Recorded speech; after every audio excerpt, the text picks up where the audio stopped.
पे और हमारे स्वाभिमान पे यदि आंच आ गई तो फिर जिंदा रहना भी बेकार है। फिर क्या कर लेंगे आप बताओ। इतना बड़ा हमारा समाज है और छोटी छोटी बातों के लिए और ऐसे सही न्याय मांगने के लिए भी हमें इतना संघर्ष करना पड़े। इसका मतलब आज हमारी स्थिति क्या है, इस बारे में भी आप लोग गौर करना।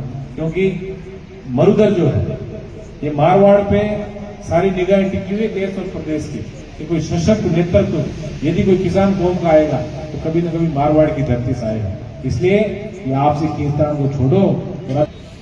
लेकिन हमें ये तो सोचना पड़ेगा कि जब उदयपुर में कोई व्यक्ति की हत्या होती है, सीबीआई जांच भी हो जाती है, 1 करोड़ रुपए भी मिल जाते हैं और मुख्यमंत्री से लेके और उस घड़ी के ब्लॉक अध्यक्ष से लेकर मुख्यमंत्री तक उसके घर चले जाते हैं। स्कूल में छोटा सा झगड़ा होता है बच्चों, बच्चे सांप्रदायिक थोड़े होते हैं।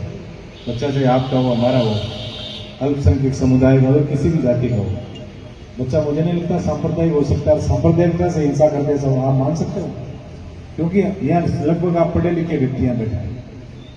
लेकिन स्थितियां क्या है और जो समाज हम मन में चाहे कितना ही बड़ी बात कर लें, हम ये कर दें वो कर दें, लेकिन आप लोगों की और हमारी जो स्थितियां हैं देश के अंदर, विशेषकर इस राजस्थान में बड़ी बड़ी पीड़ा भी होती है इस चीज की।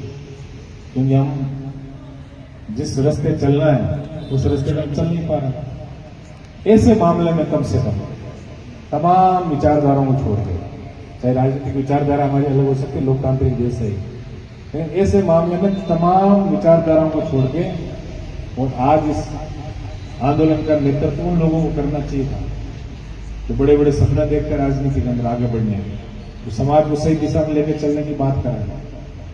अब हनुमान बेनीवाल जो ऐसा व्यक्ति कई बार ये सोचते हैं कि इसके अंदर ट्वीट नहीं करें, कई बार ये सोचते हैं इसमें आंदोलन नहीं करें, कई तरह के ब्लेम्स लगेंगे, लेकिन फिर अंदर से क्योंकि संवेदनशील व्यक्ति है और बैठा भी नहीं रहा। आप सब जानते हैं हनुमान बेनीवाल के बारे में।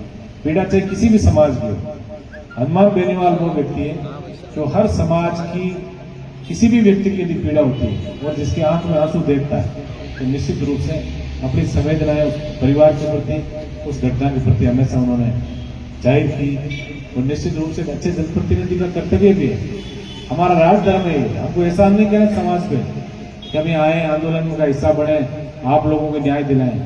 हम आज तेजाजी के पावन प्रांगण में खड़े हैं, हमारी बहुत बड़ी जिम्मेदारी है कि आप सब लोग हमें आदर्श मानते हैं, आप सब एक चीज को मानते हो कि हमारे साथ जब भी अन्याय होगा और कोई आए या नहीं आए, जो राजनीतिक रूप से हमें एक चालक की भूमिका में पूरे समाज को साथ लेकर चलने की बात करते हैं, वो लोग हमें न्याय जरूर दिलाना आएंगे।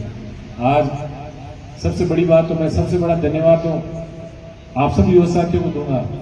ये दुख जो है अनिता चौधरी के परिवार को नहीं है, ये दुख प्रत्येक जागरूक समाज के हर व्यक्ति को होना चाहिए।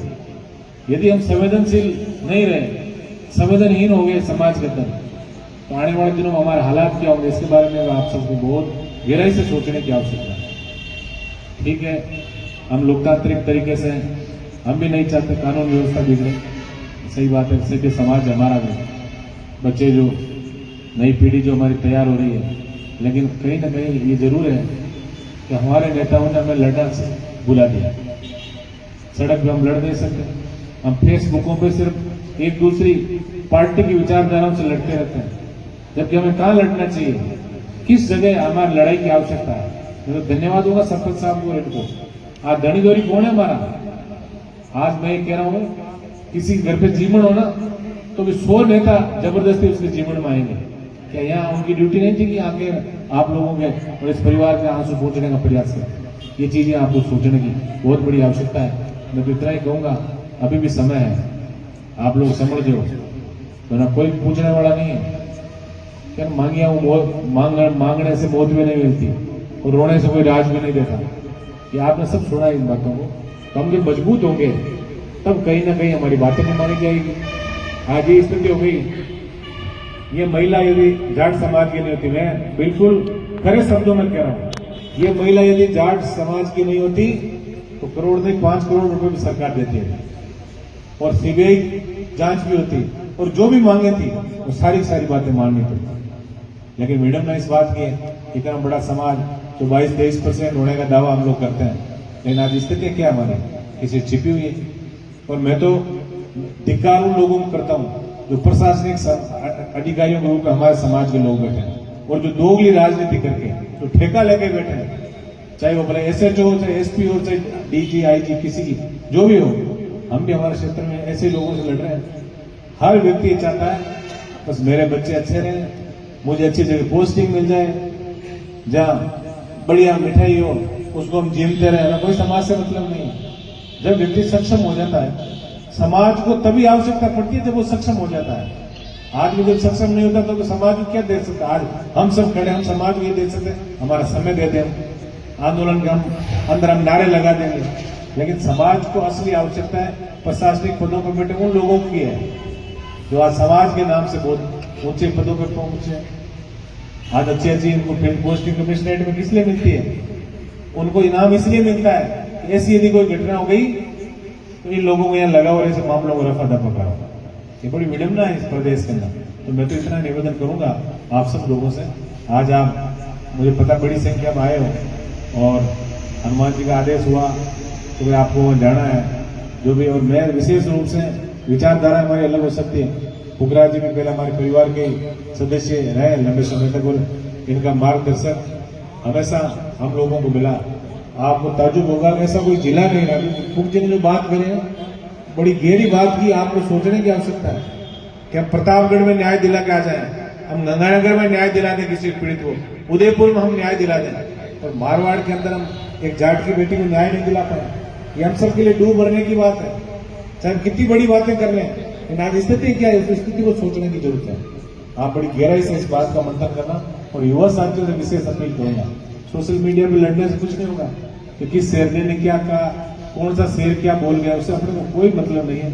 अभी यहाँ जो है हम सिर्फ और सिर्फ अनिता चौधरी जी के परिवार को न्याय कैसे मिले, हमारी जो मांगे वो कैसे पूरी हो, और हमारे समाज का स्वाभिमान कैसे लौटे जो आज धरातल पे आ गया। इस चीज को बहुत बड़ी सोचने की आवश्यकता आप सबको। तो मैं आप सबसे निवेदन करूंगा, विशेषकर युवा साथियों से, आंदोलन तभी सक्सेस होगा, आंदोलन का नेतृत्व अच्छा हाथों में, आंदोलन के लिए हम सब समय निकालें, अपनी ऊर्जा जरूर दें और अनुशासित तरीके से हम यदि आंदोलन को आगे बढ़ाएंगे तो लोकतांत्रिक देश है। पुलिस हो सकता है नोटिस चस्पा करती है, पुलिस ने गोली थोड़ी मारी, जनरल डायर थोड़ी है, कोई अंग्रेजों का राज नहीं भाई। ऐसे लोगों को भी सबक सिखा देंगे। यदि प्रशासन ने हमारी बात ठीक से मानी तो ठीक है, वरना जोधपुर और नागौर का जो हाईवे है ना, इसमें हम दौड़ा भी देंगे इनको, चाहे पुलिस के अधिकारी हो, सुन ले कान खोल के। यदि इस समाज के साथ ऐसी बदमाशी करने का प्रयास किया तो दिन में तारे भी दिखा देंगे प्रशासन, इतना मादा मारा भी रखते हैं, हम सीधे भी बहुत हैं। और जब हमें लगता है कि सीधे अंगुली से घी नहीं निकलेगा तो हम अंगुली भी टेढ़ी करेंगे, घी को भी निकाल लेंगे। इतना मैं आपको भरोसा दिला के जाना चाहता हूँ। हम बड़ा फक्र करते हैं कि हम हनुमान बेनीवाल जैसे कैप्टन के नेतृत्व में सैनिक बन गए और आप सब लोगों की सेवा करने का अवसर मिला। और उन्होंने एक ही चीज हमें सिखाई, सही तरीके से आगे बढ़ना और पीड़ित को न्याय दिलाना, जिसकी आंखों में आंसू हो उसके आंसू पहुंच के उसके चेहरे पर मुस्कान लाना।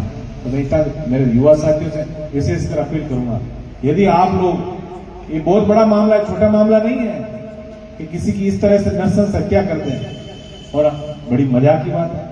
कई लोग कहते हैं, हम भी ऐसे कार्यक्रमों में जाते हैं कि साहब बॉडी खराब हुई है। अरे बॉडी तो खराब हो ही गई भाई, जिस बॉडी के 6 टुकड़े कर दिए क्या बचा आप बताओ मुझे। इन बातों की भी चिंता नहीं करें। मैं तो इसके बेटे को वास्तव में मैंने सुना कि सही बात है कि वहां की लाश पड़ी हो और बेटा और पति हमारे सामने बैठे, फिर भी यदि बड़े लोगों का दिल नहीं पसीजे तो मैं कह रहा हूँ वो पत्थर दिल जो प्रशासनिक अधिकारी हो चाहे हमारे राजनेता हो, ऐसे परिस्थितियों के अंदर भी जिनका दिल नहीं पसीजा, धिक्कार ऐसे लोगों में, चाहे वो राजनीतिक हो चाहे प्रशासनिक अधिकारी हो।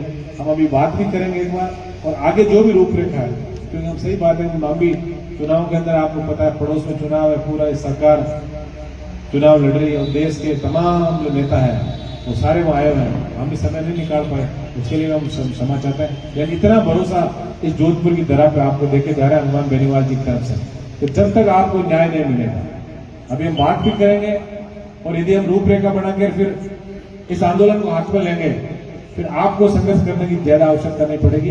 हम अपने आप संघर्ष भी करेंगे, इस परिवार को न्याय भी दिलाएंगे और पूरे समाज का उचित तरीके से मान सम्मान कैसे बढ़े वो सारी प्रक्रिया हम अपने आप करेंगे। मैं तो इतना ही निवेदन युवा साथियों से करूंगा, कानून को अपने हाथ में नहीं लेना है और अनुशासित तरीके से, क्योंकि अनुशासन ही किसी भी आंदोलन की जो भूमिका सक्सेस की होती है उसके अंदर अनुशासन का बहुत बड़ा महत्व होता है। और एक ये जो है माइक, ये अच्छे व्यक्तियों को हाथ में देना है, आपको ध्यान रखना है इस बारे में, क्योंकि बहुत सारे लोग आएंगे उल्टी सीधी बातें करेंगे। सोशल मीडिया का जमाना है, आज हमारे समाज की प्रतिष्ठा भी दांव पे है।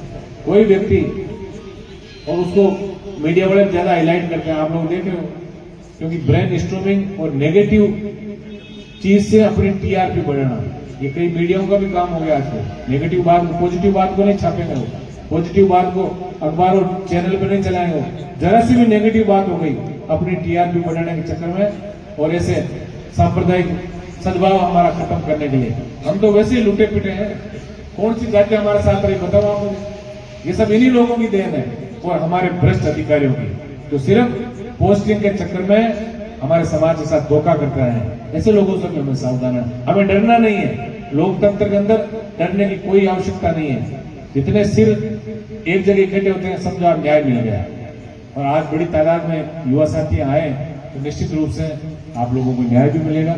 एक बार ये जो घटनाक्रम है इसको लेकर अभी जो प्रशासनिक अधिकारी आए हैं तो एक बार उनसे बात भी कर लेते हैं, उनकी इच्छा क्या है। बाकी आगे की रूपरेखा भी हम तय करेंगे और इस आंदोलन में आज हम यदि आ गए हैं तो निश्चित रूप से इस तेजाजी महाराज का बहुत बड़ा आशीर्वाद हमारे ऊपर है। और जिस प्रांगण में हम खड़े हैं, इस प्रांगण में तो लोग बहुत बड़ी मन्नतें लेकर आते हैं और उनकी मन्नतें पूरी होती है। इस पावन प्रांगण में अपना जो भी मकसद है उस मकसद में हम कामयाब कैसे हों और इसमें हमें न्याय मिले, इसके अंदर हमें सक्सेस मिले। और उसके बाद भी मरुधरा के जो ये नौजवान खड़े हैं, मैं आपसे फिर निवेदन करूंगा कि सोशल मीडिया पे अपने लोगों के जो आपस में जो खींचतान आप लोग कर रहे हो इसको भी आप खत्म करो। मैं फिर हाथ जोड़ के आपसे निवेदन कर रहा हूँ, इन छोटी छोटी बातों से आज आप बंट गए और बंट गए इसलिए देख लो ना हालात क्या हो रही है। 12-12, 13-13 दिन एक हमारी बेटी की लाश, टुकड़े टुकड़े हुई लाश पड़ी है। हमारी संवेदनशीलता कि हम ये परीक्षा ले रही है सरकार, इससे बड़ा विडंबना हो नहीं सकती। इस चीज को भी आपको सोचना है, क्योंकि आप पढ़ी लिखी जनरेशन है, आपके कंधों पे आप ही निश्चित आगे करोगे आने वाले समय में कि हमारा समाज किस दिशा की ओर जाएगा। तो मैं इतना ही निवेदन आप सबसे करूंगा, संक्षेप में ये बात कह के मैं अपनी वाणी को विराम दूंगा। हमें अनुशासित तरीके से इस कार्यक्रम को आगे बढ़ाना है, न्याय इस परिवार को दिलाएंगे, जैसा ये कह रहे हैं वैसा दिलाएंगे। और कुछ भटके हुए लोग जो हैं, चाहे उनकी विचारधारा अलग हो सकती है, उनको भी समझाएंगे हम लोग कि भाई आखिर तुम्हें राज प्राप्त करने के लिए या जब तुम चुनाव लड़ते हो तो तुम्हें समाज याद आता है, लेकिन कायदा राज धर्म क्या है कि जब समाज को हमारी आवश्यकता पड़े, जब हमें समाज की आवश्यकता पड़ती है तब तो हम पांव पकड़ लेते हैं, तब हम हाथ जोड़ लेते हैं। लेकिन समाज को हमारी आवश्यकता जब भी पड़े तब हम ईमानदारी से बिना कोई भेदभाव के, बिना कोई वैचारिक मतभेद के हम आप लोगों की मदद के लिए हमेशा तत्पर है। यही राजधर्म ने हमें सिखाया है। मैं एक बार आप सबको, विशेषकर युवा साथियों को दिल की गहराई से धन्यवाद देना चाहूंगा कि आज इस दुख की घड़ी में अनिता चौधरी जी को आप न्याय दिलाने और इसके परिवार को पूरा आप संबल देने के लिए जो यहाँ इकट्ठे हुए हैं, ये बहुत बड़ी ताकत हमारी है। और लोकतंत्र के अंदर यही ताकत जो है इस समाज को बहुत आगे तक लेके जाएगी। मैं एक बार यदि प्रशासनिक अधिकारी कोई आए हुए हैं एक बार उनसे बात कर लेंगे, और जो भी और यदि प्रशासनिक अधिकारी कोई खड़े हैं और मेरी आवाज सुन रहे हैं तो कान खोल के सुन भी लें। ये पवित्र धरती है तेजाजी महाराज की, और यहाँ ऐसे नोटिस तस्मा करके आप ये जो एक उल्टी जो रस्म जो चला रहे हो ये कहीं ना कहीं घातक भी सिद्ध हो सकती है, क्योंकि तेजाजी हमारे आदर्श हैं। तेजाजी के आदर्शों को हम आने वाली पीढ़ी के अंदर स्थापित करना चाहते हैं। और यहाँ यदि आपने कोई गलत काम किया तो सीकर का जाट हॉस्टल याद कर लेना। सीकर जाट हॉस्टल में एक बार पुलिस घुसी थी, उसके बाद पता नहीं चला, आपको सब ध्यान है कि क्या मामला हुआ। ऐसा हम चाहते भी नहीं है कि ऐसा प्रशासनिक और हमारे बीच कोई टकराव हो, लेकिन हमारी अस्मिता पे, हमारे आदर्शों पे और हमारे स्वाभिमान पे यदि आंच आ गई तो फिर जिंदा रहना भी बेकार है। फिर क्या कर लेंगे आप बताओ। इतना बड़ा हमारा समाज है और छोटी छोटी बातों के लिए और ऐसे सही न्याय मांगने के लिए भी हमें इतना संघर्ष करना पड़े, इसका मतलब आज हमारी स्थिति क्या है इस बारे में आप लोग गौर करना। क्योंकि मरुधर जो है ये मारवाड़ पे सारी निगाहें टिकी हुई देश और प्रदेश की। कि कोई सशक्त नेतृत्व यदि कोई किसान कौम का आएगा तो कभी न कभी मारवाड़ की धरती से आएगा। इसलिए ये आपसी खींचतान को छोड़ो और अभी भी समय है, तुम लोग समझ जाओ। खाली सोशल मीडिया के शेयर बढ़ने से कुछ नहीं होगा, और ईमानदारी से आगे बढ़े, अच्छे व्यक्ति के साथ चले, अच्छी पॉजिटिव चीजें जो है वो सोशल मीडिया में आगे बढ़ाए। ऐसा कोई मामला यदि होता हो तो इसके अंदर सारी वैचारिक मतभेद को भुला के और हम एक छत के नीचे आके, एक नेतृत्व के नीचे आके और उस परिवार को न्याय दिलाने का प्रयास करें, तभी हमारा समाज आगे बढ़ेगा। मैं धन्यवाद देना चाहूंगा सब समाज के लोगों को जो नेताजी को न्याय दिलाना है। धन्यवाद।